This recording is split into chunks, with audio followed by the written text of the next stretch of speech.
New Orleans is known for a lot of things, but the one thing that we know that we own and that's more important than anything in terms of what we get identified more than anything else is with Mardi Gras.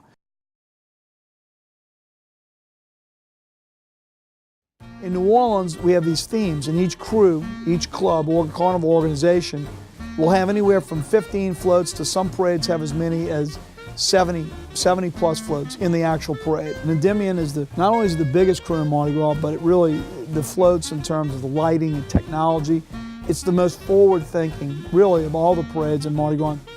Pontchartrain Beach for me, first of all, I remember a number of things. My dad worked with the Bat family, which built Pontchartrain Beach. And my father did some of the decorating of Pontchartrain Beach. And we'd go out there and hang out all day long and go on the Zephyr and the Music Express and all the different rides. And the Haunted House was one of our favorite ones. In fact, that's one of my favorite floats of that float. Once the design is done, we'll start with a bare chassis. We figure out what the configuration is. Some floats are not always centered.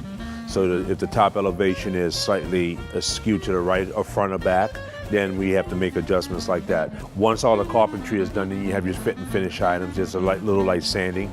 However, for these floats, we did clothing because cloth kind of merges all of the textures to kind of make it an even surface, after which we go ahead to priming, prepping the surface for paint. Usually when you paint floats, you have a sketch in one hand and you're not worried so much about getting a perfect scale rendering of the objects. You're working with spray guns to add the fades in, sometimes adjusting the guns so that I can get like a speckling pattern, occasionally having to, perfectly measure out and draw in things, cut them in with a brush, and then go back in and mask them off to spray a fade on it to create dimension. There are some people who, they're not all just, grabbing the beads. They do stand back and really appreciate the beauty of what's rolling past them. It's very exciting to be a part of that. This year, Royal Productions with Kern has brought in different LED effects, different lighting effects, including some carnival lighting that's normally seen on carnival rides. On these floats, we've got 300 feet of different cars. So there's 8 different cars, 8 different sections, 300 feet long. It'll actually be 10 sections when they're done with it. So the idea is to make each car individual, so each car has its separate looks. Part of that is using the LED tape light and stuff like that. Well, I think this new float is going to be amazing. And again, that's why we're making it the last float in the parade, so that when it starts at approximately 6 o'clock at night, it'll be dark. And when you do a night parade, the one thing I've learned years ago is you want a light show. And we're going to give them a light show.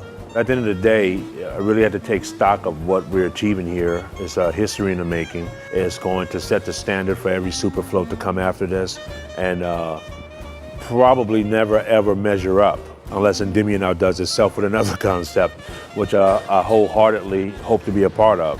I'm glad that I could be a part of sharing my abilities and talents with not only the crew of Endymion, but with the people who will be blown away when they see this float on the street.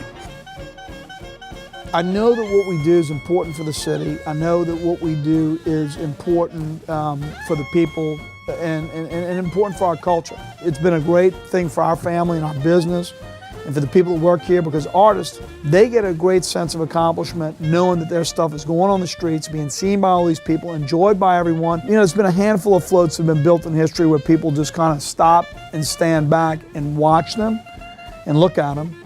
And, and I think this is going to be one of those floats. It's going to be a show. It's going to be incredible.